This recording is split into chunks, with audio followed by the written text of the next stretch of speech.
Hello and welcome to my birthday. It is great to be here. I am coming to you live from the very exclusive Sanctum Sanctorium, and I'm having a great birthday so far. And so, what I am trying to do is something that I have never tried before. So, we'll see how that goes. Um, And as many people know, um, I am not the most um tech savvy person in the world. Uh, and so I am trying to do something that I have uh, done before is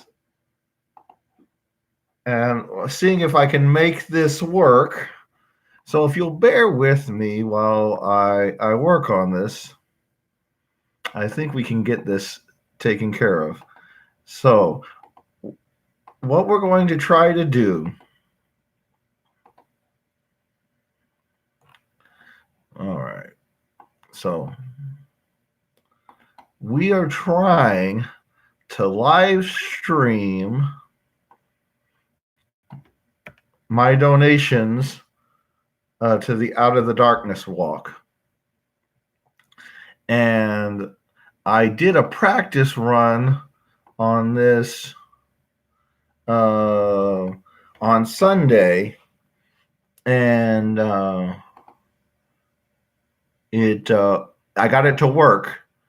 But right now we're kind of like in that stage where Lando shows up to take out the Death Star, and Han hasn't taken care of the force field yet, and it gets a little awkward. But it's okay because we're easygoing people, and we're gonna figure this out. Oh my gosh! I think we got it set up. So, what we're going to do is I am going to do a live stream video talking about suicide and other various aspects associated with that, and the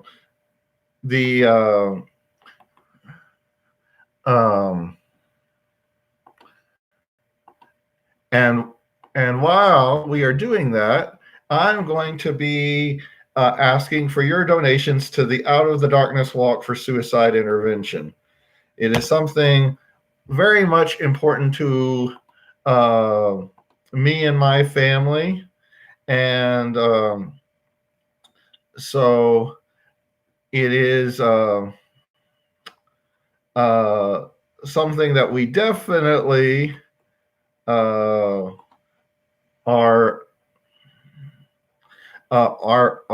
passionate about. And so the Out of the Darkness Walk occurs on every first Saturday in November, and it raises money for suicide intervention. And if this is working out like I planned, this is live streaming on my Facebook page, and people can make donations as we're talking. And if you have any questions, put them up there in the chat. I will answer any and all questions because that's just how I roll. And I'd like to give a morbid warning because, maybe we talk about a few things that are morbid today. You never know. Today is my 41st birthday, and I've had a great birthday so far. I've got to spend time with my kids and my wife, and went out to eat at Buffalo Wild Wings and had a great time. Now, I got to tell you, I love birthdays. They are so much fun. And they are especially important to me since the time that of my suicide attempt. And one of the reasons why birthdays are so important to me is because of the things, because I was in danger of not having them for a while. Um, so I have been known to sing on people's Facebook pages from time to time to celebrate their birthdays because I think it's a really cool thing. And the in our efforts to help people who are having suicidal thinking, we've made some really exciting developments here lately. I get to meet with Congressman Hollingsworth of the U.S. House of Representatives and talk about suicide intervention, and I'm really excited about that. The and I have posted the link on this chat for making a donation for suicide intervention if you would be interested in that. Thank you for your patience as I was getting this set up. Today, I want to talk a little bit about getting better, which is a difficult thing to do. And I've had some people tell me some really interesting things. Some people have said, Josh, is it easier now that your depression is over? And I'm thinking to myself, who told you that my depression was over? Because that is definitely not the case. It is something that I work with on a daily basis. After I was after my attempt, I was taken to U of L hospital, and it was a little rough there for a while. And one of the things that happens, just for your information, I hope you never learn from personal experience, is that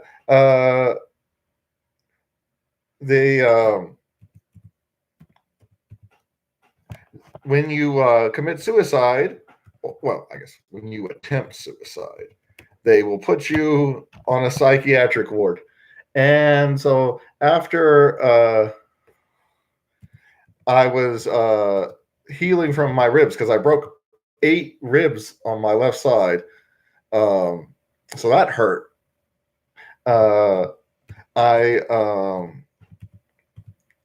went to the psychiatric ward, and I will tell you, I do not make a good psychiatric patient.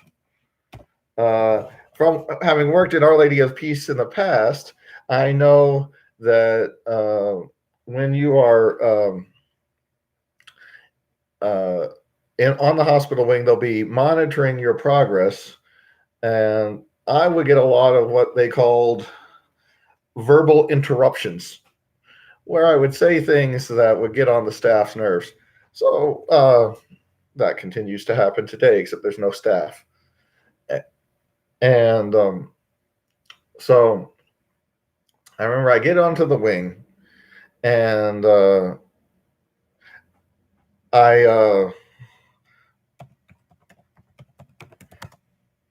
and the first person I meet is this very lovely young woman in her 20s, and we're sitting down and we're eating lunch, and she said, "So how'd you try to kill yourself?" And she said, and I was like, "Well, I jumped off the 2nd Street Bridge." And she was like, "Wow, that's cool. All I did was pills." And she looked at me and she's like, "We should probably go hang ourselves." And I was like, "Well, let's eat lunch first." One of the things that I got in trouble for in my morbid sense of humor was we developed nicknames for everybody. And I was Dr. Jumper. And the young lady that first talked to me, she was Mental Patient Barbie. And there was this woman who was in her 50s, and she was a mom, and we called her Donna Pills. And then there was this other guy who tried to shoot himself, but right when he tried to shoot himself, a cat brushed against his leg, and so he missed. And so we call him Quick Draw McGraw. And we were quite a force to be reckoned with, and we would make silly jokes and have a good time. I remember being so bored at the hospital. If you've never been in a psychiatric hospital, it's incredibly boring. And we would do things to just try to get by. We would play every board game or card game we could get our hands on. And that really was helpful for me when I ended up working at Our Lady of Peace. And I would be really sensitive to making sure to make sure that the children had things to do all the time so that they could be productive and they wouldn't be more depressed by having to deal with the hospital. I'll never forget Sunday night karaoke night. And you have not lived until you've done a karaoke night at a psychiatric hospital. Those are the best. I sang Living La Vida Loca on karaoke night, and it was great. And there was this African American woman on the wing who had schizophrenia, and she sang a version of Staying Alive that put Motown to shame. It was amazing. The nurses were crying. It was incredible. And another significant memory for me during that time, it was on a Friday night there, and there's just one TV, so just sitting around the TV watching the news. And my psychiatrist says that there's a bunch of psychiatry students who want to talk to me about the importance of self-care while you're going through graduate school, which is an important topic. And so we go through that, and we go into my room, and there's like 15 psychiatric students who are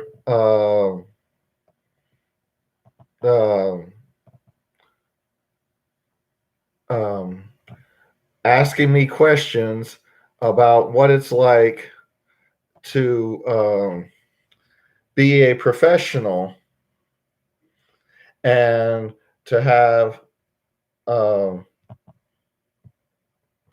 these thoughts and feelings.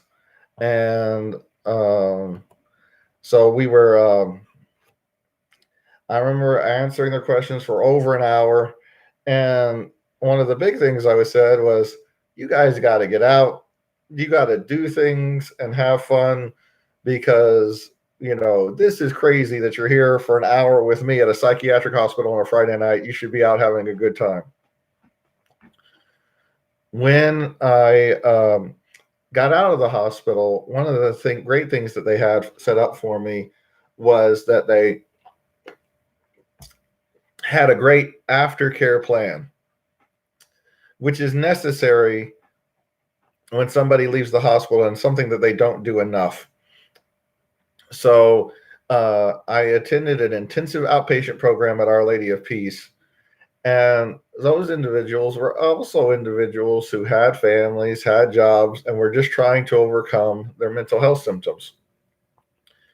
I had a great group leader who helped me learn a lot of things. And I was there for 3 hours. And that third hour, I had to humble myself, because the third hour was learning more and more about mental health disorders, which I already knew about. But obviously, I needed to learn some stuff. So I had to swallow my pride and sit there. And I was really glad that I did. One of the things that was amazing about that is, after I completed the program, my group leader had referred me for a job at Our Lady of Peace. And then I talked to the person at Human Resources, and she says, now we normally don't hire former patients, but we think you would be really good, and we like you helping out running the groups here at Our Lady of Peace.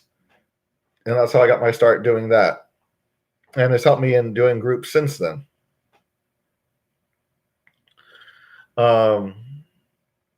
Getting better is scary.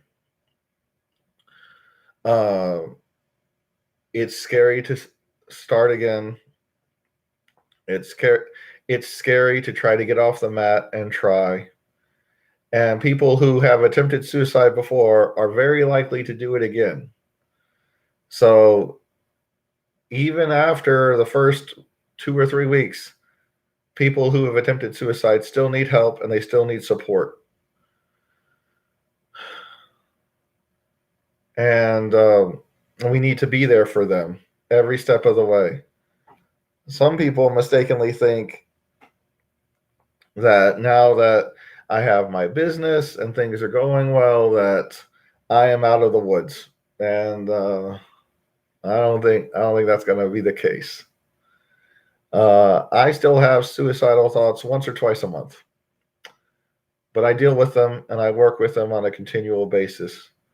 The one thing that I will say is it gives me a level of empathy which I truly appreciate in my work with clients.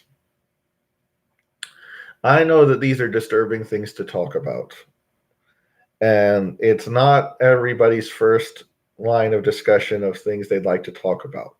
Really, that's Star Wars Episode 9, and I don't blame you. I'm right there with you. But I know that as we continue to talk about these things, as we continue to fund research into how we can help individuals with suicide, and how we become courageous and willing to help people who are having these thoughts and say the words, that we will help prevent further tragedies. And that's what I hope for. If anybody has any questions for me, feel free to message me through various and sundry ways to contact me. The link is the first is on the chat there. Please donate to suicide intervention or join me for the Out of Darkness walk first Saturday in November. I hope you all have a great day. I'll talk to you later. Bye.